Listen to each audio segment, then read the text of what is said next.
Hey friends, welcome back to the Anchored in Learning podcast. I am your host, Vanessa Alzate, and today we're going to be talking all about employee engagement and what that missing link is. I had a really interesting conversation today with earlier this week with a prospective client. And they came into this new organization and they were talking about developing sales enablement training for their new team. It would to start up. They're just getting into the commercialization phase and they are figuring it out. You know, who are they, how they want their employees to feel. And we spent a pretty good amount of time talking about experience and developing brand ambassadors and champions. And these are the people that are going to then take that culture and disseminate it to, their people as additional people get hired and things grow from there. And it got me thinking about the true importance of employee engagement and really identifying a good strategy. So we know that CEOs and organizations are challenged with retention, turnover or overturning, overthrowing. Not really, but you know what I mean? So we know that we're challenged with these things, right? There's data out there that shows that a lot of our workforce is disengaged. And it's time that we step back and think, how do we get back to lifelong fans? How do we get back to developing lifelong employees? It's hard. I know that when we think about our parents or our grandparents and how they stayed at the same, company for years and years and years, times are certainly different. And we live in a world in which everything is more expensive by every single day. Just went to Publix Monday night and felt like I bought nothing and spent $100. So that was fun. And people feel this, right? And they need to have organizations or jobs where they are able to grow and they're able to earn more. And, the data does show if you leave your job, you will earn probably a good 20% more increase where your job is giving you, maybe a 5% increase. Don't get any thoughts, anybody at Anchor Training or Kirkpatrick Partners. Just kidding. But this is the world in which we live in. So how can organizations battle that, right? And start to develop, again, those lifelong employees? And I think back to really, it was not just about the money, but it was also about the experience, the camaraderie, and this thing that we long for. It's like this identity. So I had a marketing coach a couple years ago, Veronica Romney. She is incredible. So if you need marketing help, reach out to Veronica. She's coming out with a book, if it's not out already by the time this comes out, called Identity Marketing. And all about how people identify, right? Not that I'm really a Taylor Swift fan, but Swift, if you're a Taylor Swift fan, you're a Swiftie. And I think she was talking about Patrick Mahomes recently. I think they're called Mahomies, which is kind of cool. And now I'm thinking about what I want my people to be. So if you have any idea on the Kirkpatrick or Anchored side, just let me know. But this is how the new direction of marketing, right? It's really how you identify. And I was thinking about that in terms of from the business perspective, right? And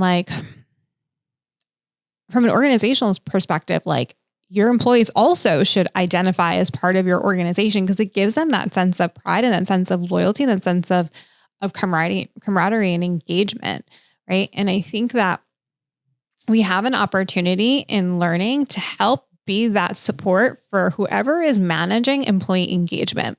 For some organizations, it is the learning department, right? For some organizations, it's your HR department or, a specific person that's tasked to it. It varies from organization to organization, but I implore you to think about this idea of identity marketing within your own internal organization. And so now I'm thinking about this and I really need to get Veronica to come down to Boca, to come be on the podcast with me. She used to live here. So I think I could maybe get her to come down, but there is such an opportunity. So like, how do we do that? How do we help build that loyalty, that trust, and help people identify with the organization? And I think, for most problems in learning and in business, it's because we stop with the fundamentals. The fundamentals are crucial. People want to like where they work. They want to like the people that are around them. They want to be able to at least tolerate them. They want to have flexibility and feel like an individual, even though they're part of this, larger organization. And they want to feel like the organization cares about them and know that they belong, right? And they can show up as who they are and all of those things. And they don't feel like they're any different, right? They belong. So how can we do that as an organization? And I think when we think about the fundamentals, I think about starting with your onboarding experience, right? So going back to the conversation I was having with this potential customer, we were vibing. It was great. It was all about experience. We weren't talking about the content and the materials that they need to know in order to be a successful sales representative. We were talking about everything else that surrounds that experience, that container, that helps to drive that identity, right? And helps to drive that strategy. So when we talk about engagement, in the learning context, we're often thinking about like, okay, well, what game can I put in and what badge can I give someone? But like a badge doesn't mean anything if there's no value behind it, right? If the person doesn't find value behind the badge or the certificate or the leaderboard. You have to build the experience around it and the identity around it in order to have that value. And also, if you happen to give something for earning badges, it doesn't always have to cost money, but that's also super helpful. So think about, when we look at employee engagement and experience and identity, like what is the experience? And that's a question, right? Like when you think about starting a new project, you want to ensure that you're aligned with the business. I would ask the business, why are we engaging our employees? Truly, why do you as an executive find it so crucial to engage your employees? And there are reasons, obviously, that we're all intellectual, we know, right? Like better retention, more profitable organizations, all of these things. But there's something really powerful about asking the C-suite, the board, truly, why is this important to you? And how does it align to your strategic plan? Because when you get that answer, it helps to then build out the strategy from there. And it helps you, you kind of have a top down and a bottom up approach, right? So you have the top, reason why. And then it's up to you to then say, okay, well then let's pulse our employees. Let's see what they want, right? How do they truly want to engage? I think that, again, we make assumptions and we operate from bias and we never just go and ask the people. Or we hear from certain people and we assume that everybody wants that. And that's not even the case, right? You can change direction and make wrong assumptions because you didn't have a proper sample size to make that decision. And we say people are survey fatigued and all of these things. Again, people are not survey fatigued.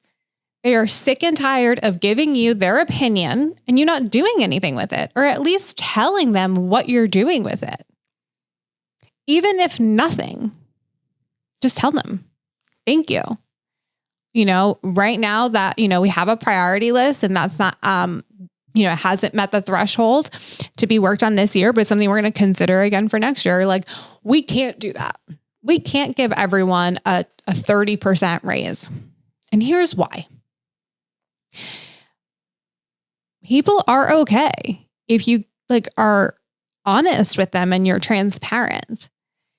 And we, again, operate from assumptions as opposed to data and facts and stories, like true stories. So I would take that top down and bottom up approach, right? Go and pulse your employees at your organization. We think that adding things like a LinkedIn not newsletter, a LinkedIn like learning, or like, no hate to LinkedIn learning if you enjoy that, but like LinkedIn learning or masterclass at work, like all of these things are going to be like the secret to giving people more support, more opportunities to learn, but then they don't go out and use it. And you just spent, however much these platforms cost, which they're not cheap, for every single employee, and it's not even properly being utilized. And then when you go out and you talk to people, you find out, well, it didn't really feel applicable. Doesn't fit into my day. I forgot that it was there, to be honest. And there's that all that data should have been collected from the front end to make the proper recommendation for, lifelong learning or engagement and things like that. So I really think about I want you to think about, truly, do I know for a fact how my employees want to engage with the organization? What means something to them? And I think that organizations also need to focus on, do we know who we are as an organization? Do we know what our identity is? How can I get an organization or an employee to engage in my organization if I feel like they belong when I can't even tell them who we are as a brand? And this goes beyond vision, mission, core values. Like, this is a step beyond. This is a feeling. This is how you want people to talk about the brand, to be the brand. I will forever and ever and ever talk about an organization I worked at that still is to this day incredible at this. So I used to work for a Home Remodeling group. They sold window siding and doors. I think I actually just talked about them in a previous podcast episode. But they focused more on the culture and the people, and had a significant top line that they a significant line item in their P&L for employee experience. I mean, I want to say, I'm going to have to pull up, we'll have to do a follow-up. I'll see if I can get someone from there to come talk to me. I want to say 2% of their overall budget is just for employee experience. Right now, actually, at time of filming, they're down in Mexico at their annual holiday party. They put together a huge music festival. I forget who was on there this morning. Let me look on Instagram. Last year they had Justin Timberlake. The year that I worked there, we had Snoop Dogg, and I forgot who we had after that. And then they've had Pitbull. They go all out. I appreciate this. So I'm I need to figure this out. Who do they have this year? They just saw it this morning. Let's see. Sorry, so many Instagram stories. Who do you have? Oh, Wyclef is back. This year they're doing a best of. So Wyclef is back as of last night, and they'll be Wiz Khalifa's there too. That's who it was I was thinking of. And they really, but that's just a party, right? But that party means so much to the employees because it's obvious that the organization goes through so much expense to let them know they're valued and they are appreciated. I'll tell you also, they do not have low standards for work. They expect high quality standards of their employees, and they're able to meet that. Not for everyone. I mean, they've got 4,000 employees now. When I was there, I think it was 1,500. but not everyone's going to meet that threshold, but then they eventually self-select out or they're, let go. But like everyone that is there produces high quality work because they feel cared for by the organization, because their organization is actually spending on experience. When you come into Power, it is a whole experience. And it's not just about what you're learning, it's about everything around, right? The lunch that you have with your manager, the materials that you receive, everything being branded, hearing from others in the organization of how the organization has impacted their life and their career journey. And I stopped working there 2024. So I stopped working there 10 years ago, right? And I still see people that I worked with 10 years ago. So they'll be there, maybe 13 years that are my age, which is technically unheard of. So it's not that it's impossible to retain employees. You just have to really think about how can we engage. And I think that this missing link truly is building this identity. And not just like throwing parties, but like if you throw a party, like let me know. I love a good party. I love planning one. This is why when I did the Kirkpatrick Summit, I really thought about the experience, like all the things around and all of that. So when we talk employee engagement for an organization, stop thinking of it as like, I'm going to have this program, I'm going to have that program, I'm going to allow for this, and I'm going to provide that, because it all starts to feel like Band-Aids and not truly getting down to the root cause of why these people do not feel engaged in the organization. And then what that does is when it's time for recruitment, when it's time for hiring, you get the best of the best that want to come work for you. And you have people who are friends with others that are recruiting them in. So your pool is bigger, your pool is better.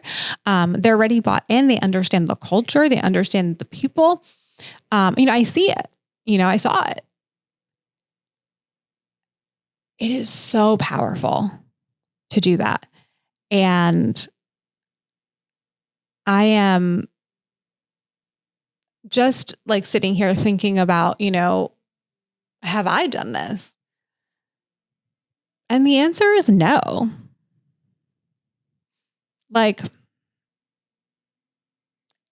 Well, give yourself grace, Vanessa. You just bought the company 18 months ago and you had to learn the company. But that is really something like 2025 roadmap identity is, maybe that's my word for the year. I'm sitting here and talking about it and just thinking about it out loud. It's funny as I wanted it to be my word of the year 2 years ago and I got vetoed. But I think it is. I think it's developing who my identity is as a person. Now we're getting into some therapy. But also who what my company's identities are. And it helps to then make really good hiring decisions. It helps to make people lifelong employees. And the productivity is higher. The camaraderie is higher. The work output is much better. So I'd love to hear from you and know, do you have an identity at your organization? What was your onboarding like, or your pre-onboarding, right? Because an identity is something not just employees know about, right? It's something that shows in your brand, in your materials, in your recruitment videos and things like that. All of that has to share more about what your brand is and what your identity is as an organization. So what is that? Are you doing it? Do you feel that way? Do you think that having more of that, I hate using the word buy-in because I think it's such BS, but that buy-in, is that part of what would help you feel engaged, empowered, and wanting to strive more for the organization if the organization showed to you what they're willing to do for you. So friends, I've got some homework from this episode. I will try to, I'll talk to Veronica and see if I can get her to fly down to Boca and visit her family and come to the podcast studio because I'd love to have her in person. And I'll see if I can get someone from Power to fly down. I think they just opened a Fort Lauderdale, or we have a Fort Lauderdale office now. As if I still work there. See, that's identity, right? I still feel like I'm a past employee, but I still feel part of the brand. Maybe I can get one of them to come. Well, friends, thank you so much for listening, and I'll catch you all next time. Bye.